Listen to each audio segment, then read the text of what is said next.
Hello and welcome to Broadcasting Scotland. My name is Lewis McGlynn. Hello and welcome to Broadcasting Scotland. My name is Saoirse Healy.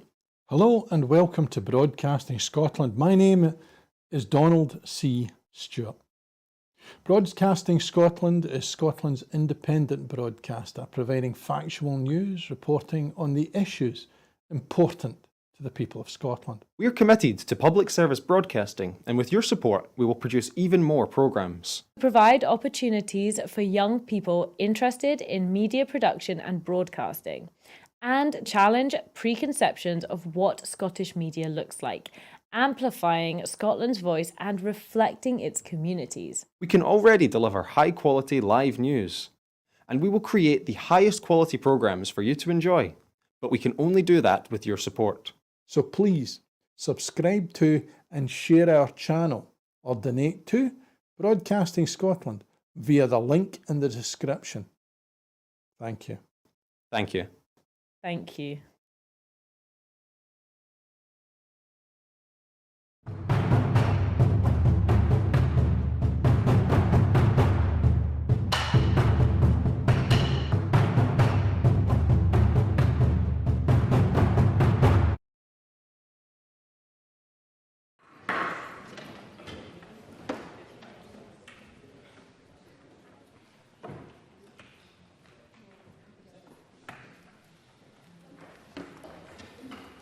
Good morning. The first item of business is general questions, and in order to get in as many members as possible, short and succinct questions and answers would be appreciated. And at question number 1, I call Foysol Choudhury.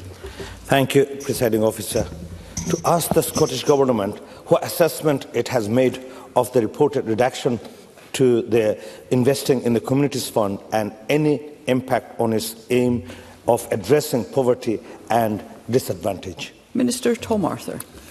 In light of financial challenges, we have taken the difficult decision to reduce the Investing in Communities Fund budget by 5%. I acknowledge that this presents challenges to delivery of these important projects, and officials are working closely with the community organisations to jointly agree where savings can be made and to minimise the impact on project delivery. Foysol Choudhury. Thank the Minister for the answer. In July, third sector organisations were told with little warning their funding from the Investing in Communities Fund would be cut by 5%. These organisations include the Larder in Edinburgh, who were using the funds to provide access to meals, family and adult cookery classes. Does cutting fund for third sector organisations align with the First Minister's priority of tackling child poverty? Can the Minister confirm if there will be further cuts to the Investing in Communities Fund? Minister. Well, firstly, I recognise this is a matter of interest to members across the Chamber because there are many organisations across Scotland who have benefited directly from this funding, which has enabled them to deliver valuable projects on the ground. As I said in my original answer to the member, this is a decision that was not taken lightly, but it reflects the exceptionally challenging public finance landscape in which we find ourselves. As I said also, my officials are working closely and have been working closely with organisations impacted by this decision to minimise those impacts. As regards future funding decisions, they will of course be taken as part of the budget, which is scheduled to be set out by the Scottish Government in December. Question number 2, Clare Adamson. Presiding Officer, to ask the Scottish Government what impact it anticipates the Circular Economy Scotland Act of 2024 will have in local government procurement. Minister Ivan McKee. Measures flowing from the Circular Economy Scotland Act 2024, such as the co-design of a statutory code of practice on household waste recycling with local authorities and the development of a circular economy strategy, may have implications for local authority procurement, and we will engage with local authorities to understand the impact on them. Procurement obligations for local authorities are covered under the Procurement Reform Scotland Act 2014. Under this Act, local authorities have a responsibility to consider how they can improve the economic, social and environmental well-being of the authorities area. Clare Adamson. Thank the Minister for his answer. I recently met with Danik Lighting, a Glasgow-based company run by my constituents, which specialise in repairable light fittings and Danik works with some of the largest manufacturers in the world in China. Their suppliers are reportedly manufacturing repairable lighting for electrical wholesalers across continental Europe, but not in the UK, and believe that the UK is lagging behind the EU in terms of implementing the right to repair and adhering to the Chartered Institute of Building Services Engineers standards for building services engineering. So can I ask the Minister how Scottish Government is maintaining and promoting the CIBSE standards in its public procurement so that we are building a circular economy with the right to repair at its heart? Minister. Clare Adamson highlights one of the many ways in which Brexit is harming Scotland's economy and making the reality of trading and manufacturing much more difficult for businesses. However, that is not stopping us from doing all we can to encourage and enable innovative firms like Danik to invest here in Scotland, creating new, green, clean jobs, growing our economy and creating prosperity for their employees and communities. So I can reassure Ms Adamson that the Scottish Government is alert to these issues. We are developing policy to lead by example. We are currently compiling guidance aimed at public sector organisations regarding circular economy lighting, which uses the CIBSE standards, which will integrate circular economy principles into public sector lighting projects. This will involve input from public agencies and businesses to make sure we get the guidance right, and I would be happy to involve Danik Lighting in that process. Maurice Golden. Thank you, Presiding Officer. The reality is the Circular Economy Act should have delivered stronger action on public procurement, but the SNP voted down my attempt to do that. Why? Minister. The Circular Economy Act establishes a legislative framework to support Scotland's transition to a zero-waste and circular economy, significantly increases reuse and recycling rates and modernise and improve waste and recycling services. Procurement, of course, is an important aspect of developing a circular economy, and powers are already available under the Procurement Reform Scotland Act 2014, and that includes a sustainable procurement duty that requires contracting authorities to consider and act on opportunities to improve economic, social and environmental wellbeing. In the latest annual report on procurement activity in Scotland, 71% of reporting bodies provided evidence of how they were addressing environmental wellbeing and climate change through procurement. Question number 3, Clare Baker. Thank you. To ask the Scottish Government how it is improving access to NHS dentistry for patients in the Mid Scotland and Fife region. Minister Jenny Minto. Thank you. In order to support access in local areas, the eligible areas for Scottish Government grants within NHS Fife have recently been reviewed and will be changing to Glenrothes, Kirkcaldy and Dunfermline to reflect the areas of highest need.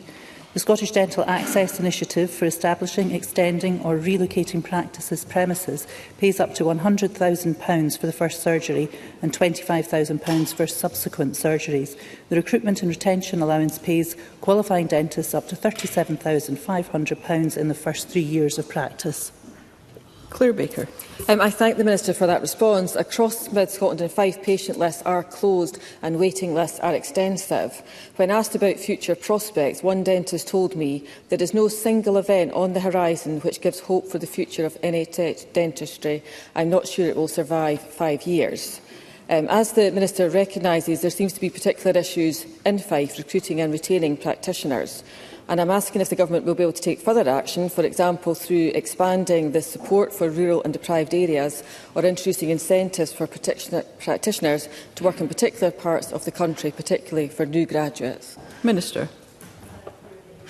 For her follow-up question.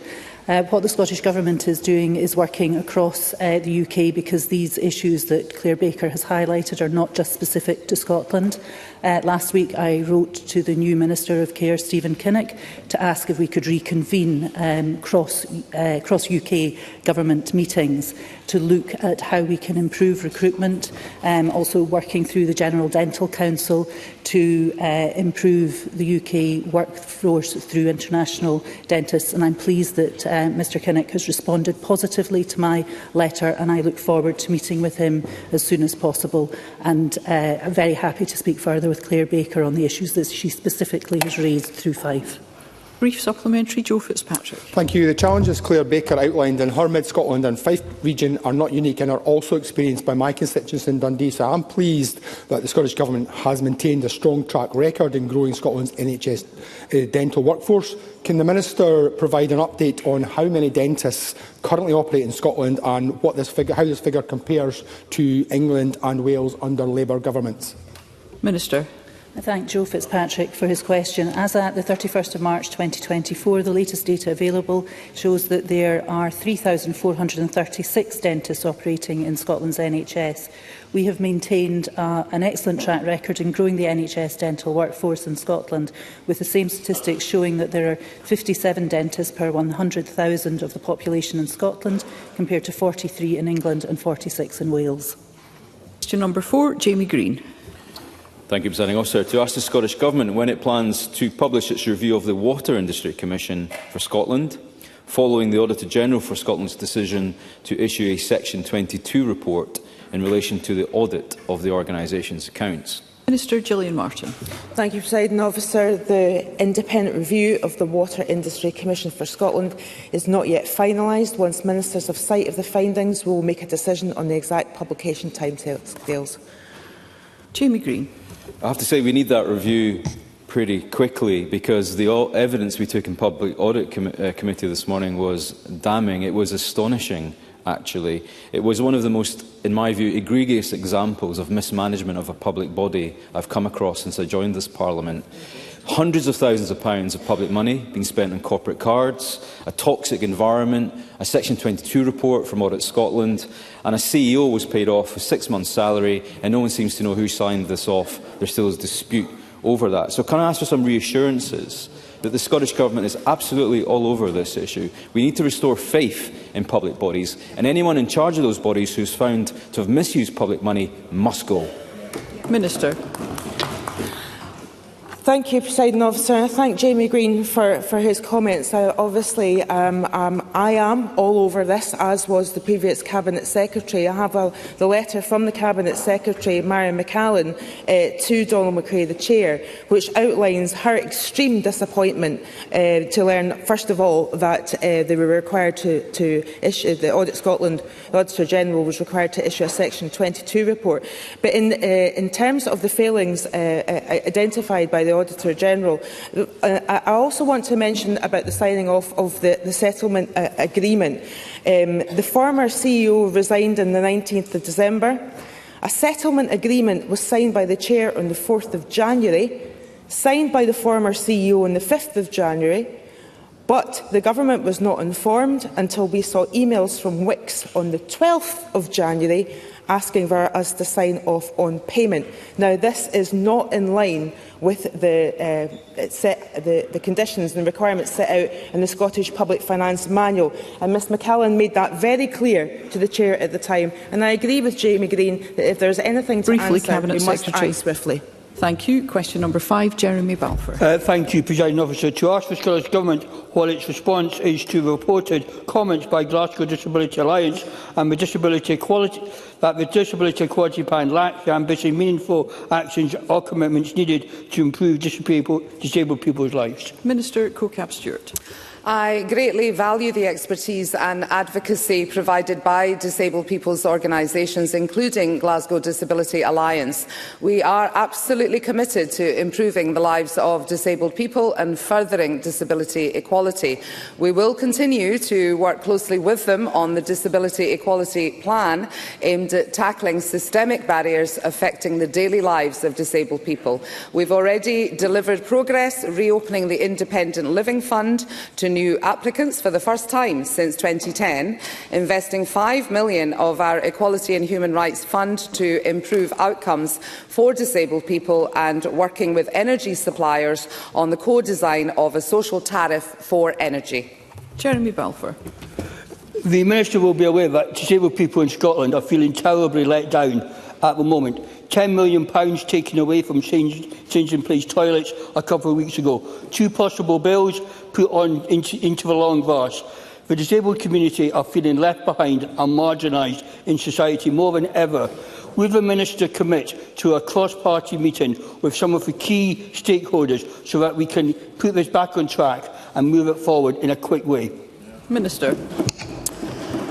I thank Mr Balfour for highlighting the concerns of disabled people's organisations, and I do acknowledge those. I also thank him for sharing my commitment to pursue equality for disabled people and his offer of further engagement on a cross-party basis, and I accept that, and I would encourage members from across the chamber to contact my office so that we can make that happen. Question number 6, Willie Rennie. The Scottish Government whether it plans to develop local flood plans, including natural flood prevention measures. Minister Gillian Martin. Thank you, Presiding Officer. Later this year, the Scottish Government will publish a flood resilience strategy which will aim to set Scotland on a long-term course towards a sustainable level of flood resilience. This strategy will complement the statutory flood management planning process whereby SEPA produced flood management plans and local authorities produced local flood risk management plans every 6 years. The current plans are valid until 2028. The Scottish Government is supporting delivery of the actions in the plans. We're providing £42 million annually and an additional £150 million during this Parliament. Willie Rennie. I hope this strategy works, because my frustration and annoyance is growing over recent months, because I cannot get local authorities or SEPA to accept any responsibility for developing a flood plan in my constituency. I hope there was a meeting, I understand, earlier on this year with stakeholders. I would quite like to know the outcome of that meeting, because the people in Cooper and beyond are watching this and watching with frustration, because absolutely nothing is happening to prevent future flooding in the Cooper area. Minister. Well, I'm happy to provide Mr Rennie the outcomes of that meeting, but more than that, I would ask Willie Rennie to get in touch with my office and we can actually have a sit-down conversation about some of the concerns that he has so that I can be addressing them directly with the local authority. Brief supplementary, Kenneth Gibson. Thank you, Presiding Officer. Can the Cabinet Secretary confirm that this year the Scottish Government will invest a record amount in flood prevention measures, despite financial challenges, including £39.6 million in the £48 million Millport flood prevention scheme in my constituency? And this compares very favourably to only £12 million invested across Scotland in the last year of the previous Labour Liberal Democrat administration. Cabinet Secretary. Well, the Scottish Government takes the issue of flood risk very seriously, as you can imagine. That's why we've ensured that local authorities have received all the funding they've requested in progress flood protection schemes. And I can confirm North Ayrshire Council received all of the funding they need to complete construction of the Millport Coastal Flood Protection Scheme, which I understand is nearing completion. We've also invested significantly in nature-based solutions like peatland restoration and woodland creation, which contribute to flood resilience alongside many other benefits across Scotland. Question number 7, Paul O'Kane. To ask the Scottish Government what its response is to a recent report from the Scottish Health Equity Research Unit, which highlights that core outcomes related to inequalities in health are not improving significantly and some are getting worse. Cabinet Secretary Neil Gray. Thank you, Presiding Officer. The Scottish Government notes the findings of the report, and we are determined to tackle poverty and reduce health inequalities in Scotland, continuing to take wide-ranging action to deliver improved outcomes for families and individuals across the country and to address the root causes of that inequality. We have allocated around £3 billion a year since 2022-23 to tackle poverty, and we are progressing a range of actions, including those designed to reduce population health-harming activities. We will continue to work with our partners to drive improvements in health, tackle poverty and embed health considerations within wider policy making. And in response to significant economic challenges, Brexit, the pandemic, the ongoing cost of living crisis and the ongoing UK austerity, we will continue to use all the resources and powers available to us to tackle the socio-economic drivers of ill health. Paul O'Kane. This report follows on from a serious report from the Poverty and Inequality Commission earlier this year and the comments of anti-poverty groups responding to the programme for government, such as Save the Children, who said, and I quote, "Nothing in this programme for government truly shifts the dial on child poverty." I think also concerning is that in the Sherwood report it says that a lack of publicly available data of sufficient quality makes it very difficult for us to assess whether policies are working or not. Given that the government has had to be reminded about the importance of accuracy in the model that they use to measure progress on child poverty, given that this is the First Minister and the Government's #1 priority, isn't it extremely concerning that an independent report seems to suggest that this Government doesn't know what's having an impact and what's not? Cabinet Secretary. I thank Paul O'Kane for this question. Thank you, President Officer. The suggestion that, for instance, the Scottish Child Payment isn't having an impact is demonstrably untrue. The authors of this report themselves note, and I quote, a number of organisations, including the Scottish Government, have collated qualitative data that indicates families who receive the payment have benefited from it. And other experts have also underlined the impact made by the Scottish Child Payment, such as Tom Wernham from the Institute of Fiscal Studies, who said the Scottish Child Payment will have significantly increased the incomes of people who are well below the poverty line. So even if it does not bring them past the poverty line, alleviating the depth of poverty will still be an achievement of the payment. Of course, we'll continue to evaluate the impact of the policies that we bring forward, but it's demonstrable that this government is investing in areas that will improve poverty. We need the UK Government to follow suit. Concise question number 8 from Audrey Nicholl. Thank you, Presiding Officer. To ask the Scottish Government what action it's taking to support the provision of psychotherapists in Scotland. Minister Marie Todd. The Mental Health and Wellbeing Strategy and its Workforce Action Plan recognise that psychotherapists are part of the core mental health and wellbeing workforce in Scotland. They provide an important role in supporting mental health. Recruitment and training of registered mental health professionals, including psychotherapists, is a matter for employers such as NHS boards and local authorities. They make informed decisions about recruiting staff, such as psychotherapists, according to local needs, working with the relevant professional bodies and service providers, and we expect employers to apply appropriate standards and frameworks when recruiting to specialisms such as psychotherapy. Audrey Nicholl. I thank the Minister for her response. Consultant medical psychotherapists have a very important role in dealing with complex cases and training and supporting other therapists. However, some of the advanced training for medical professionals to follow this career path is not available in Scotland. In view of the current emphasis on mental health and wellbeing, and while I've recognised the fiscal landscape is extremely challenging, can the Minister outline what more can be done to support both a review of training in psychotherapy, but also the funding provision that would enable health professionals to follow this important area of practice? Minister. The Scottish Government met with the Faculty of Medical Psychotherapists to discuss the training needs. Training is an important element within the Mental Health and Wellbeing Workforce Action Plan. That's why we're providing NHS Scotland NES with NHS Education Scotland NES with around 30 million to continue education, training and workforce expansion for staff supporting adult and children's mental health and psychological wellbeing. That includes funding for trainees undertaking a 4-year professional doctorate in child and adolescent psychoanalytic psychotherapy. Consideration of any new additional training reviews and funding requirements will be taken into account when the action plan is refreshed. Thank you. That concludes general questions. The next item of business is First Minister's questions, and at question number 1 I call Douglas Ross. Thank you very much, Presiding Officer. The SNP launched a skills strategy in 2007. During that launch and part of the strategy, they said this: a smarter Scotland is at the heart of everything we want to achieve for this country. Now, 17 years on, we've got the report card on the SNP's skills strategy. The OECD have published a report this week, and it says there were multiple barriers to developing skills in Scotland.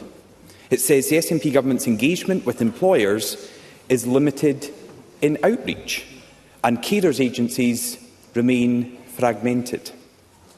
In a damning conclusion, the OECD state the link between the SNP's skill policies and economic development is, and I use the OECD's word, weak. Weak. Does the First Minister agree with the OECD that his government's record on skills, after 17 years of the SNP being in power, is weak? First Minister. Obviously, the Government will look carefully at the OECD report, but I don't agree with that conclusion.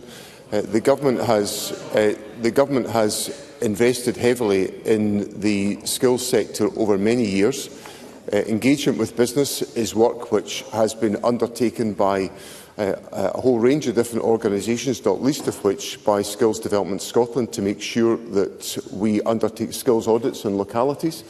And that involves engaging with employers to make sure that we understand the future skills needs of individual localities and to make sure that that is provided for by the skills and development system within Scotland. And obviously, when we look at the outcomes that have been achieved as a consequence of our investment, we see young people who are involved in record positive destinations as a consequence of their participation in skills development in Scotland. Douglas Ross. Sorry, First Minister, you can't just say you disagree with the outcome of a report, because the damning assessment of 17 years is this government has been weak on skills. And not surprisingly, the First Minister ended his answer speaking about young people in positive destinations. Yeah. They do that every year. They trumpet their success in young people going to positive destinations. But the OECD report, which I don't believe the First Minister has read based on his first answer, says that being in a positive destination shortly after finishing secondary school does not guarantee positive outcomes in the long run. It says we should be monitoring positive destinations not only after 3 months, but after 3 years and even beyond. Now, the SNP, in their manifesto of 2021, pledged a young person's guarantee that would ensure that everyone between 16 and 24 years old would have the opportunity for education, training and a job. So can the First Minister tell us, how is that going? How many young Scottish people are currently economically inactive or not in education? How many? First Minister.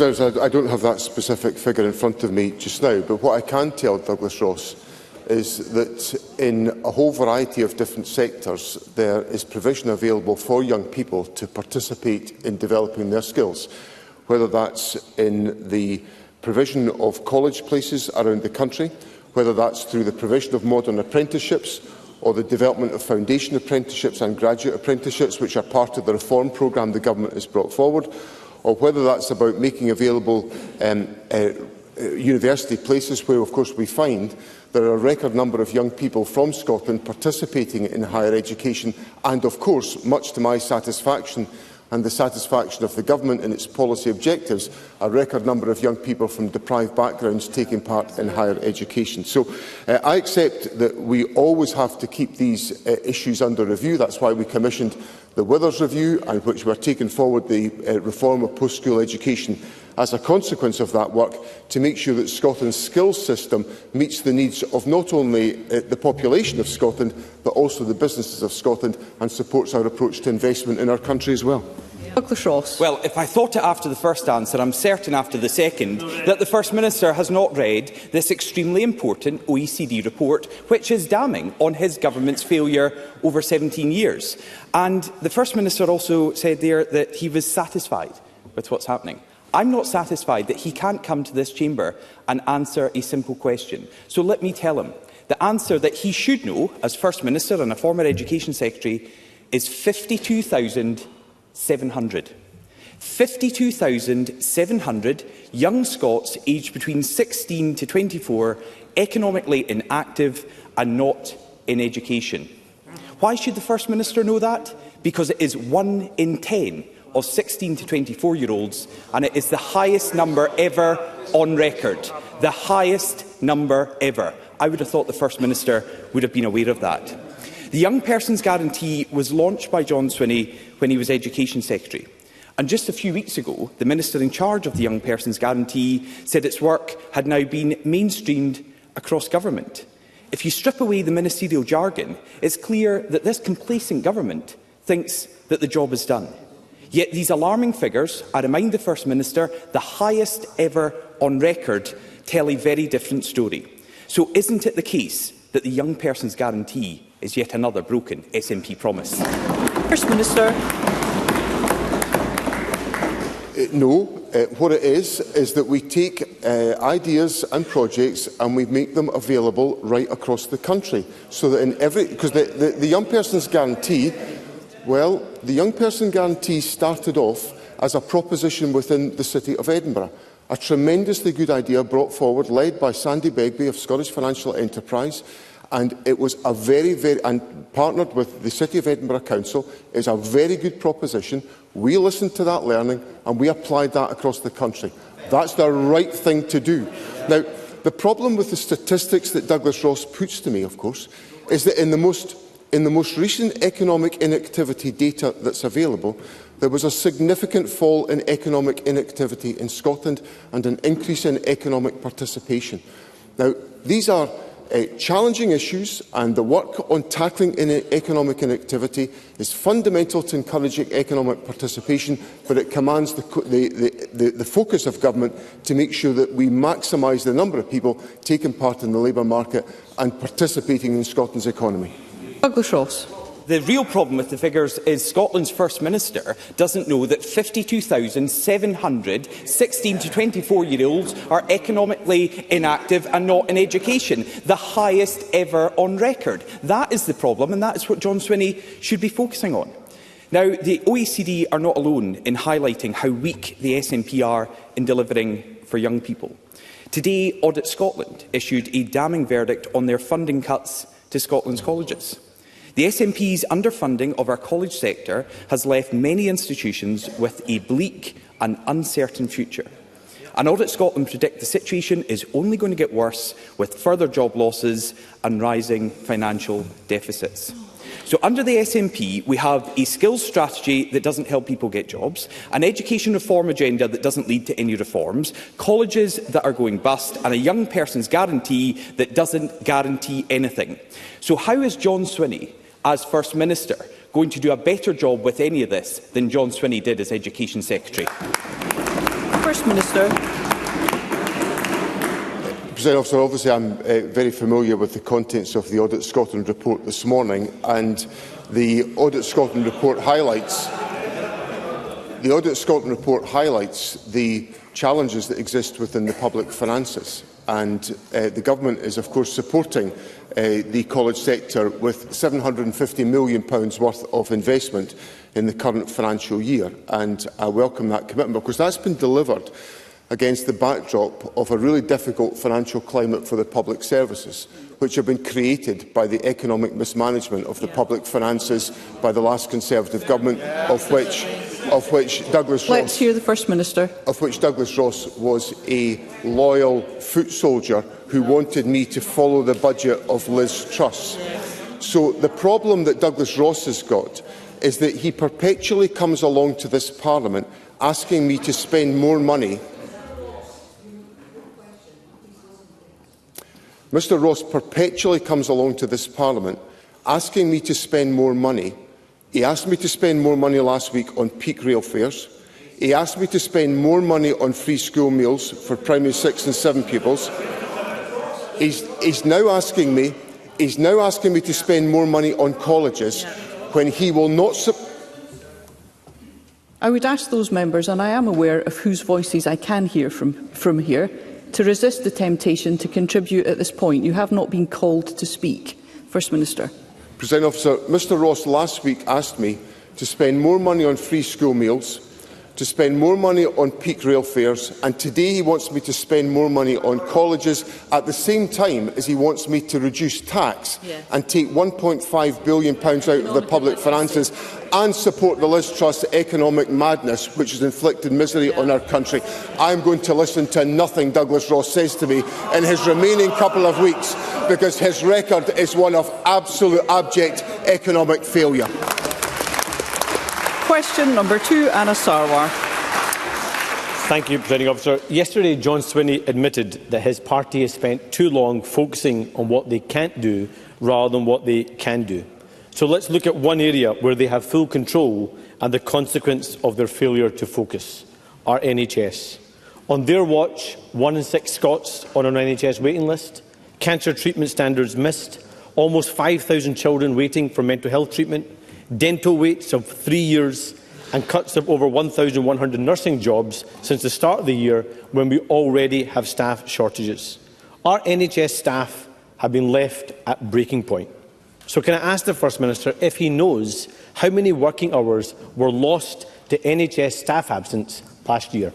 First Minister.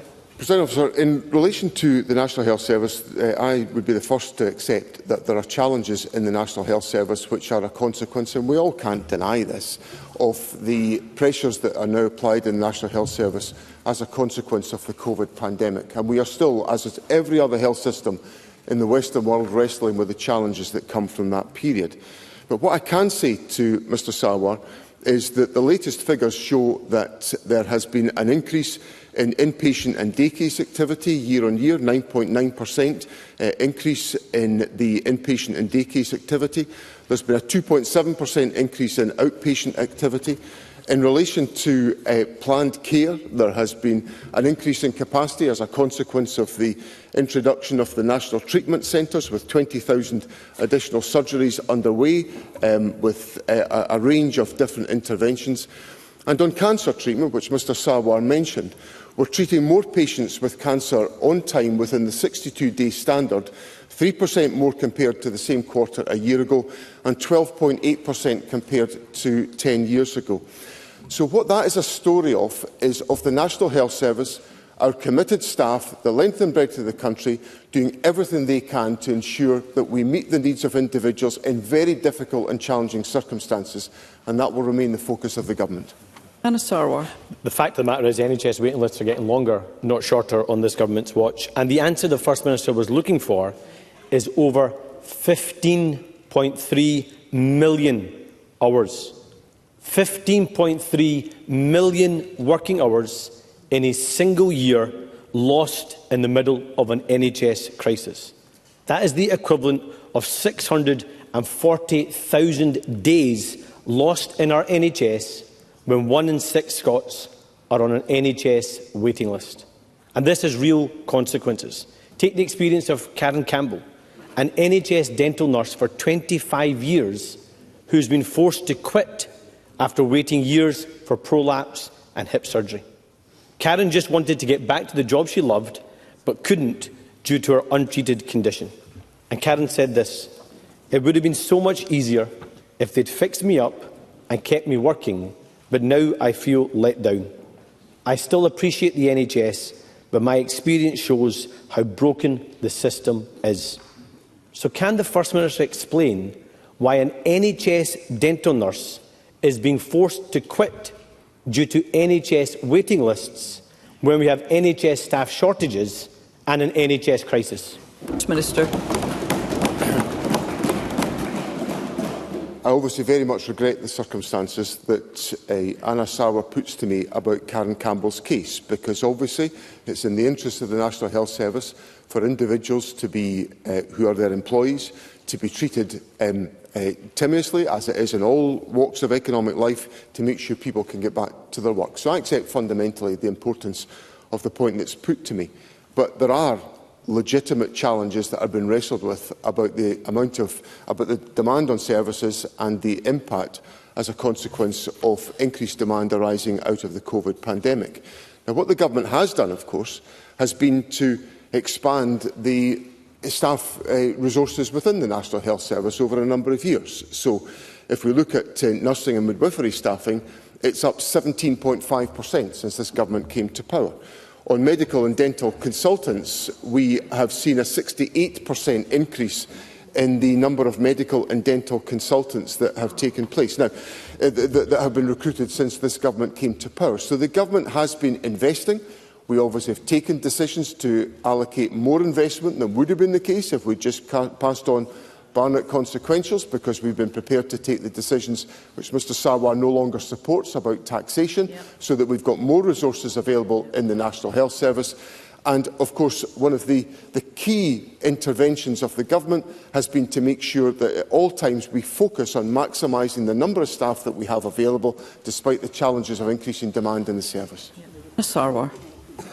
15.3 million working hours lost in 1 year in our NHS, and that's the answer from the First Minister. Simply not good enough. Because Scots deserve an NHS that is there when they need it. But under this SNP government, even our NHS staff can't get the treatment they need in time so they can get back to work and treat others.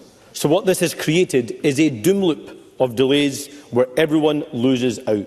And the simple truth is that our NHS is not safe with the SNP, and no amount of warm words will cut it. The record shows they can't be trusted. Because this is a government that has lost its way, is incompetent, and now admits that it has spent too long focusing on campaigning rather than governing. So why are NHS patients and staff being forced to pay the price of this SNP government's neglect? First Minister. Presiding Officer, there are challenges in the National Health Service, and there's not an occasion when I'm questioned on this subject that I don't accept that point. But there's also a couple of realities that have to be wrestled with. The first reality is the increased demand that is created as a consequence of the COVID pandemic. And our health service staff are working as hard as they possibly can do, and I admire them for all they're doing to try to deal with that situation. But the second is the financial context in which we are operating. And this government has taken some pretty difficult decisions to increase the money that's available to the National Health Service so that we can, for example, afford pay deals so that we avoid industrial action, which has been one of the elements of sustaining the National Health Service, which has been so important in Scotland, and I welcome the positive dialogue that has taken place. But of course the problem here is the perpetuation of austerity. And Mr Sarwar told me during the election campaign there would be no austerity under Labour. Now Mr Sarwar can try... Let's hear the First Minister. Mr Sarwar can make all the gesticulations he wants at me. Those were his words. No austerity under Labour, and we're getting austerity under the Labour Party as we speak. So my message to Mr Sarwar is if he wants to help the situation, he should say to his UK masters, end the austerity, because, as he well knows, all roads lead back to Westminster on NHS funding. Question number 3, Alex Cole-Hamilton. Thank you, Presiding Officer. To ask the First Minister when the Cabinet will next meet. First Minister. The Cabinet will next meet on Tuesday, Presiding Officer. Alex Cole-Hamilton. Thank you, Presiding Officer. Presiding Officer, last night I chaired a packed town hall meeting in South Queensferry. For 4 years, my constituents have had their quality of life destroyed by hundreds of high-performance, illegally modified cars and motorbikes racing around their beautiful town. The drivers of these vehicles will abuse and intimidate anyone who approaches them where they gather in the car park at the foot of the iconic Forth Bridge. Pets have been killed. Hotels have lost trade. Nobody is getting any sleep. Residents like pensioner Andy Scott are really worried about road safety. In fact, just as our meeting was concluding, there was a collision right outside our venue with a motorcyclist rushed for hospital. Police are appealing for information about that. The racing and the antisocial behaviour is happening in Inverness, parts of Glasgow, Crail, many other areas. Will the First Minister meet with me and agree to establish a national task force to establish and examine what more can be done to address this criminal behaviour that is blighting so many lives? First Minister. First of all, Presiding Officer, I'm very sorry to hear the circumstances in South Queensferry. It is a beautiful part of our country, an iconic location, and I'm sorry that members of the public are experiencing what they are experiencing.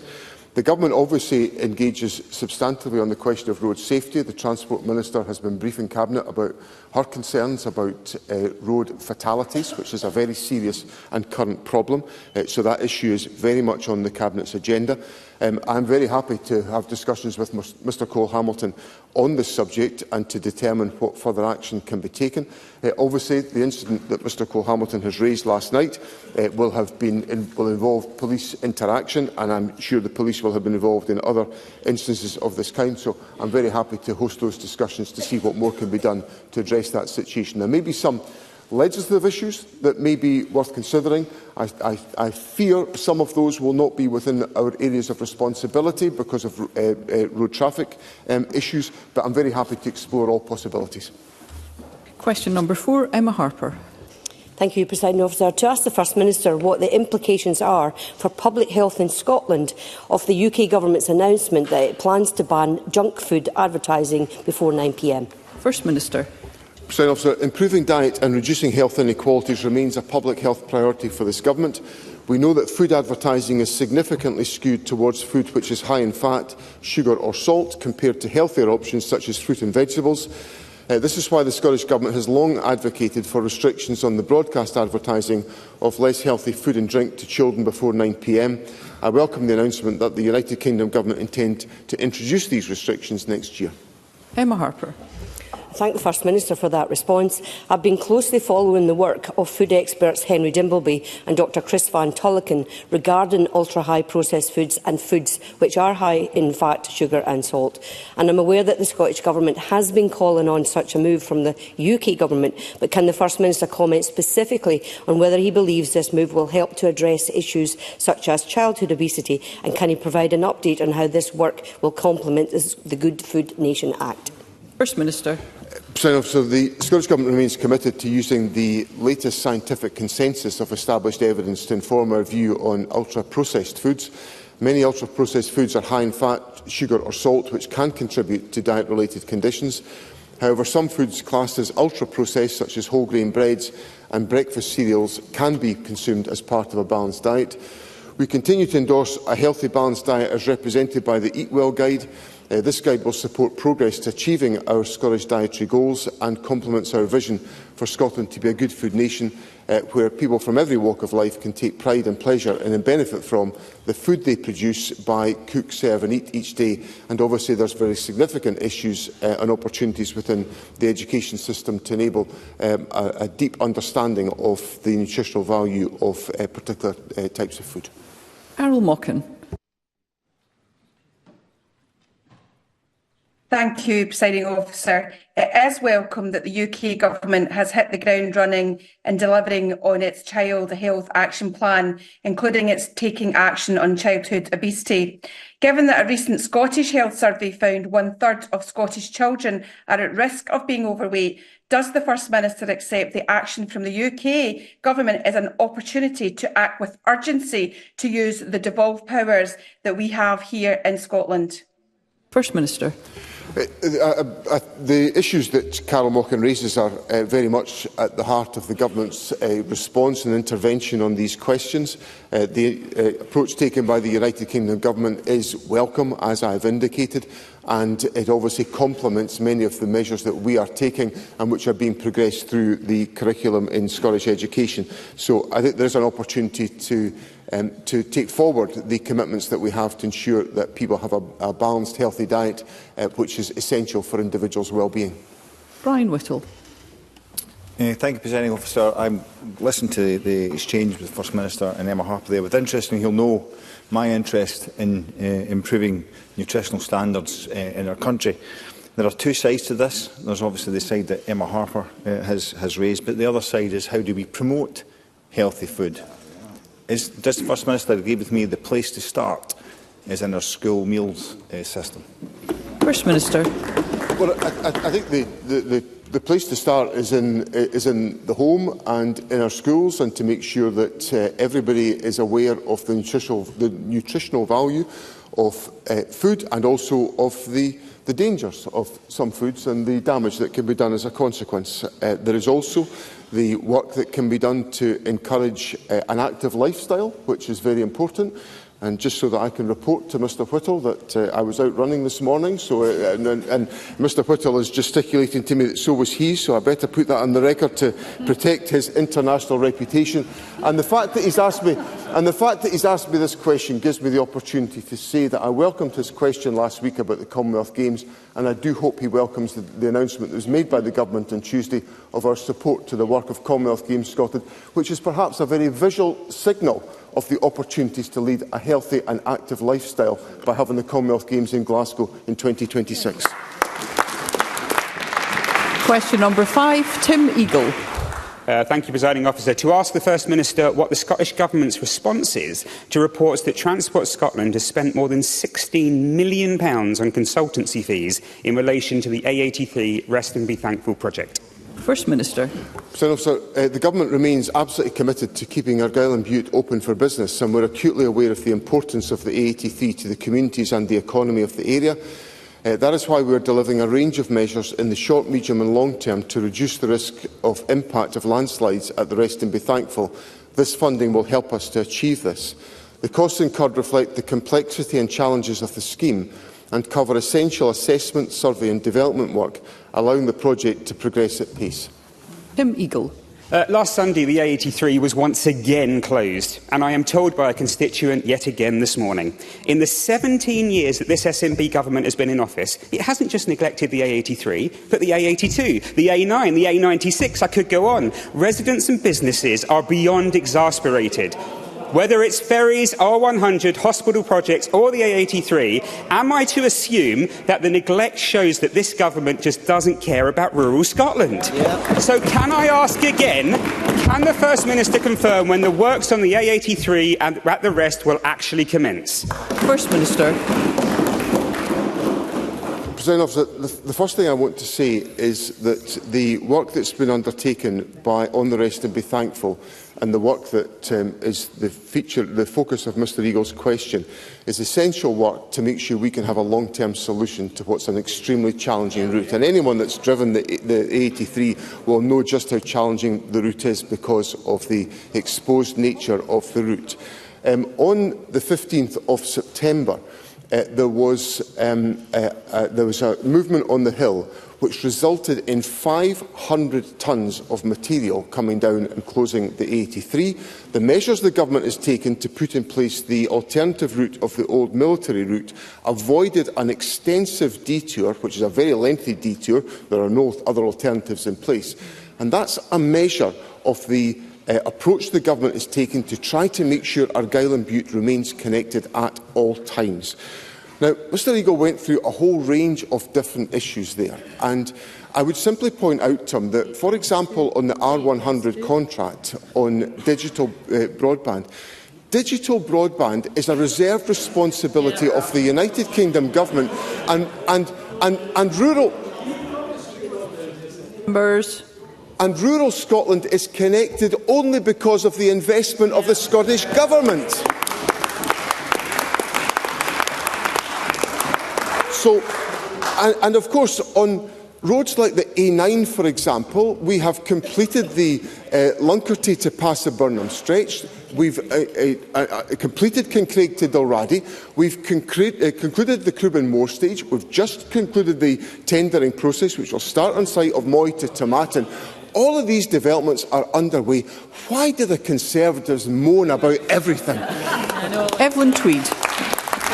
Thank you, Presiding Officer. I think the Tories are missing the point here. The A83, Rest and Be Thankful, is a vital route in Argyll and Bute. Road users want to know how the permanent solution being devised by the Scottish Government will benefit them. Can the First Minister set out some detail? Let's hear Ms Tweed. Can the First Minister set out some detail in this regard? First Minister. Well, President Officer, the Scottish Government has taken forward the improvement work at the A83. There is a task force that is supervising this work.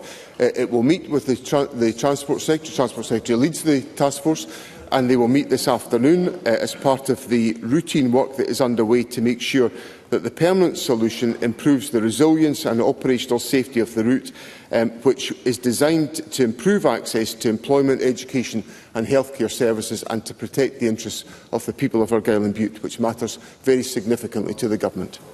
Question number 6, Ross Greer. Thank you. To ask the First Minister what the Scottish Government's response is to the decision by Loch Lomond and the Trossachs National Park regarding the Flamingo Land Lomond Banks planning application. First Minister. President Officer, I am aware of the decision made by Loch Lomond and the Trossachs National Park Authority Board to refuse planning permission for a development at West Riverside and Woodbank House in Balloch. Given the applicants have a right of appeal which could potentially come before Scottish ministers in the future, it would not be appropriate for me to make any further comments. Ross Greer. Thank you, and I appreciate the First Minister's answer and the constraints. I had to lodge this question a few hours before the decision was made. I'm delighted by the unanimous rejection of the Park Board after a decade of attempts by Flamingo Land to force this daft mega resort on Balloch. Over 154,000 people joined our campaign and objected. They were joined by the Woodland Trust, Ramblers, the National Trust for Scotland and SEPA. But at its core, this was a community campaign, and my constituents in Balloch and the Haldon want to turn the page. I've written to the First Minister to request that the Scottish Government terminate Flamingoland's exclusive contract with the government agency who own most of the site. This agreement was renewed after their first failed application in 2019, and it's the key reason this threat has hung over the people of Ballach for a decade. It's what has prevented more appropriate development proposals from coming forward. So can I ask the First Minister, will the Scottish Government end rather than renew this agreement, and will they review the use of exclusivity agreements and the impact they have on communities like Ballach? First Minister.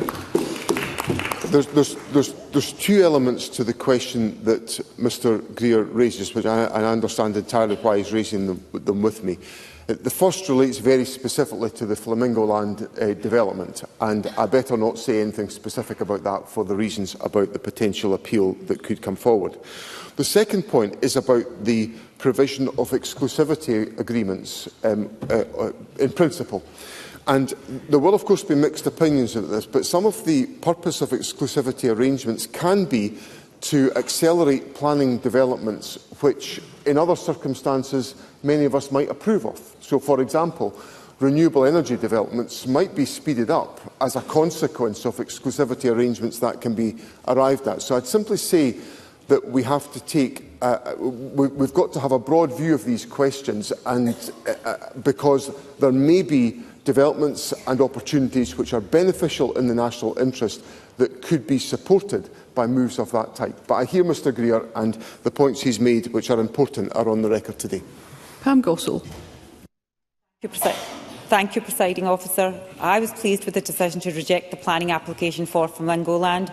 From day one, I was against these plans, and as it was clear to me that too many local residents were concerned by the impact that Flamingoland would have had on them.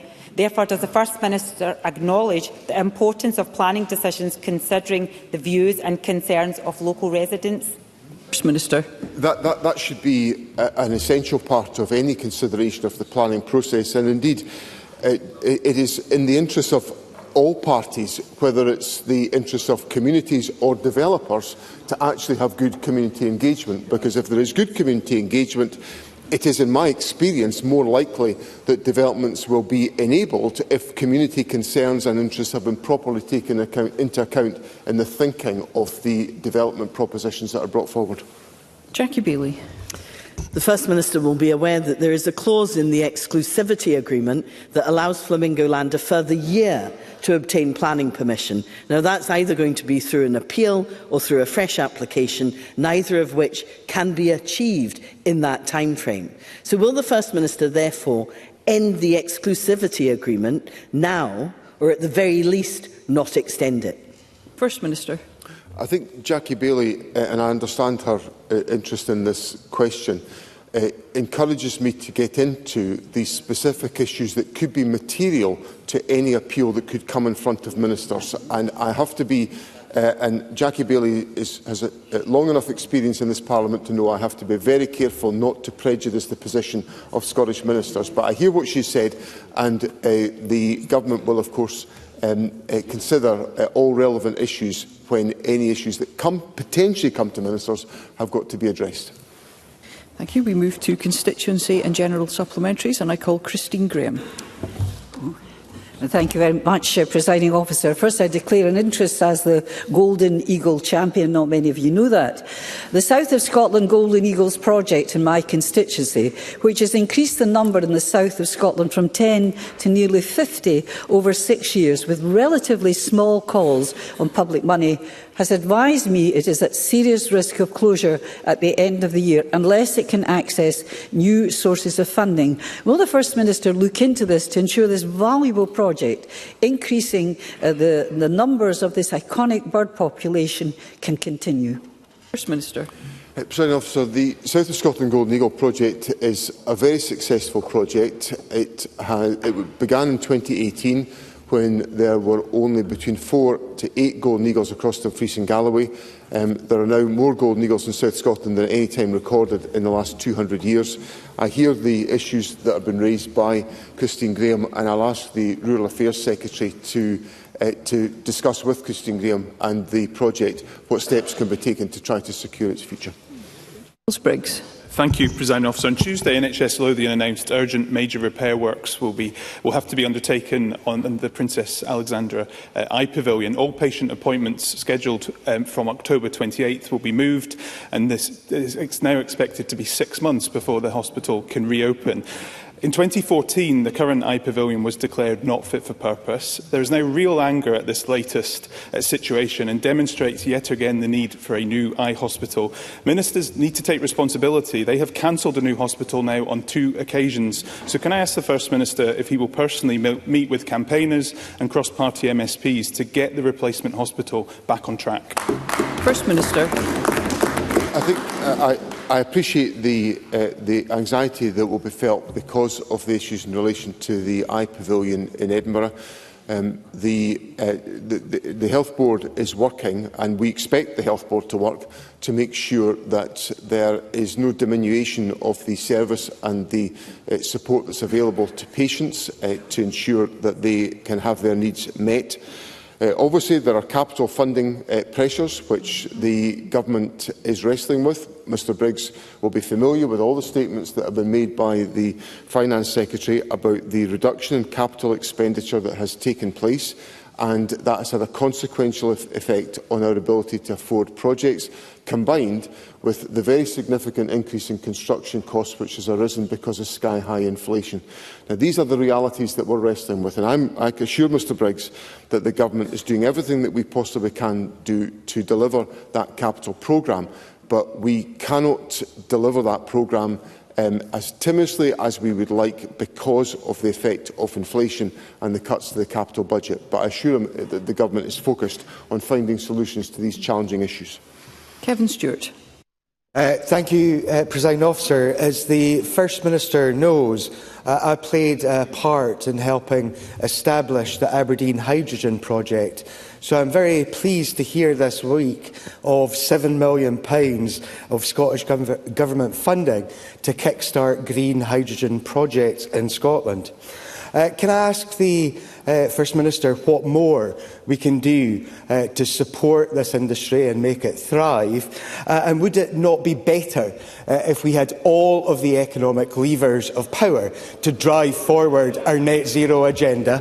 First Minister. President Officer, I agree with Kevin Stewart, and I welcome very much the initiative he took to encourage the development of the green hydrogen project in the north east of Scotland. It is a very significant economic opportunity for Scotland, and I want to make sure that Scotland is able to realise the benefits of our enormous energy generation potential. Obviously, the focus of the Government on the development of renewable energy, offshore wind resources particularly, will help to develop the hydrogen sector, and that will contribute towards the strengthening of the economic well-being of Scotland. And I expect to discuss many of these issues at the Scottish Energy Advisory Board, which I will co-chair tomorrow, to take forward many of these developments. Rhoda Grant. Thank you, Presiding Officer. The First Minister will be aware that the Scottish Legal Advisory Board is removing funding for legal advisers from citizens' advice bureaus across Scotland. Within island communities like the Western Isles, the removal of these posts will have a disproportionate impact, as there are no alternative free sources of legal advice with expertise on local issues such as crofting. This service will be lost next month. Can I ask the First Minister, even at the 11th hour, can he intervene and save these vital jobs and services? First Minister. I'll look closely at the issue that Rhoda Grant puts to me. This was an issue that we touched on at the Conveners Group yesterday when I was questioned by Parliamentary Committee conveners about and I think the question was put to me by my colleague Karen Adam, the convener of the Equalities Committee, who was raising the question of the access to the distinctive needs of island communities in accessing services where there is no other tangible alternative available. So Rhoda Grant comes directly into that territory with the question she raises about those services. So I'll take that point away. I undertook to the Conveners Group yesterday to reflect on some of these questions and the availability of services, and I'll take that point away that Rhoda Grant has raised with me, and I'll write to her in due course. George Adam. Thank you, Presiding Officer. A report by economists at Aston University has warned that the UK's Brexit deal has caused a sharp decline in UK-EU trade and is likely to get worse. Does the First Minister share my concerns that the UK Labour Government is intent on ignoring this evidence of the harm that Brexit is doing to our economy? And does he agree that the best way to improve our economic outlook would be for us to rejoin the EU as an independent nation? First Minister. President Officer, I am absolutely stunned that the UK political consensus now seems to accept the damage of Brexit is something that we just have to resign ourselves to. I saw a very impactful interview yesterday I saw a very significant interview yesterday with Sir John Major, the former Prime Minister, in which he highlighted the deep and corrosive damage that Brexit has done to the economy of the United Kingdom, and it's had that effect on the Scottish economy, where it is more challenging for our businesses to trade with Europe and more challenging for us to benefit from the positive economic effects of free movement of the population.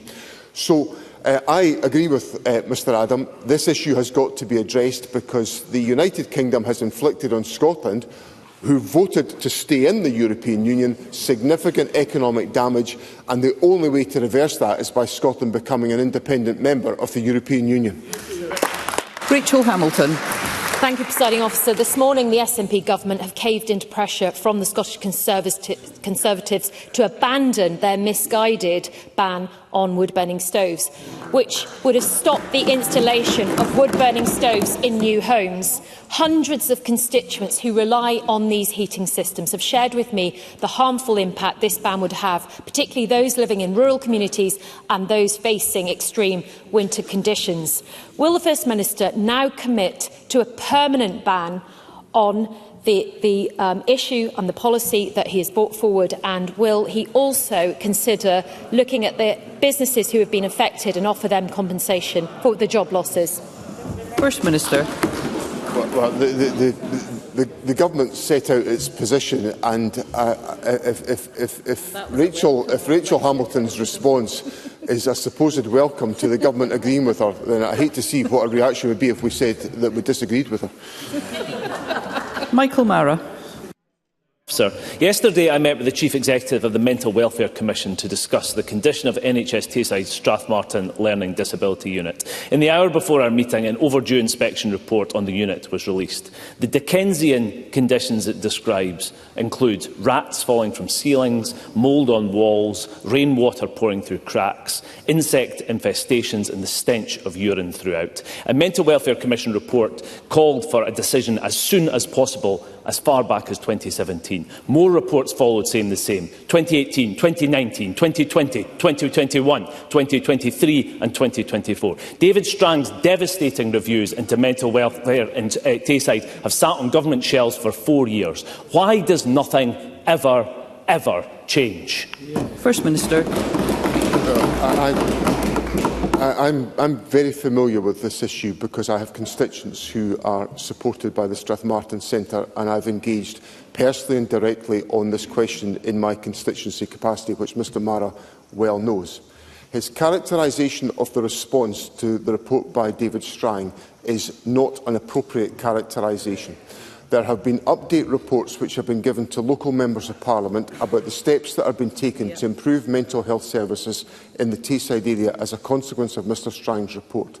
Now, as I set out in my response to one of the Conservative members on to Miles Briggs, forgive me, on the issue of capital investment in Edinburgh, there are capital challenges in the health service. There are existing plans to relocate to a single site for learning disability services at Murray Royal Hospital in my own constituency in Perth. And I look to NHS Tayside to advance those proposals as sustainably as they can within the current financial context. But I don't think it's fair for Mr Mara to set out characterise the report and the response in the fashion that he has. Clare Haughey. Thank you, Presiding Officer. Despite Anas Sarwar's promising voters no austerity under Labour, Labour MPs have voted to scrap the universal winter fuel payment, and the energy price cap is set to rise by 10%, causing fear and worry for pensioners in my Rutherglen constituency. Does the First Minister share my concern that Labour MPs have hammered the Scottish Government's spending ability by putting party before pensioners? And does he agree with me that independence is the solution to avoiding yet another decade of Westminster austerity? First Minister. Presiding Officer, I'm deeply concerned by the impact of the decision by the United Kingdom Government to abruptly end the universal provision of winter fuel payments to the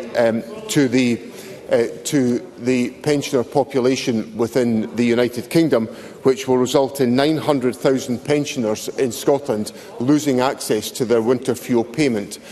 Now, the issues that this government faces, I would dearly love to be able to maintain that as a universal provision, but it will. Well, I'm being shouted at by the Conservative members that I can. So let me go back to where I left off with Douglas Ross. The Conservative members, in the course of the last couple of weeks, have asked the government to spend more money on colleges, more money on free school meals, more money on peak fares and more money on winter fuel payments than we will have, because our budget will be cut by 160. Let's hear the First Minister. Because our budget will be cut by 160 million by the Labour government as a consequence of these changes. And the Conservatives and the Labour Party, of course, want us to reduce taxation, which will further reduce the money that's available. So I am very much reminded in Clare Hockey's question by the commitment that Anas Sarwar gave the people of Scotland, and he gave it directly to me. There'd be no austerity under Labour, and we're now getting austerity under Labour, and Labour should be ashamed of themselves. Thank you. That concludes First Minister's questions. The next item of business is a member's business debate in the name of Sharon Dowie, and there will now be a short suspension to allow those leaving the chamber and the public gallery to do so.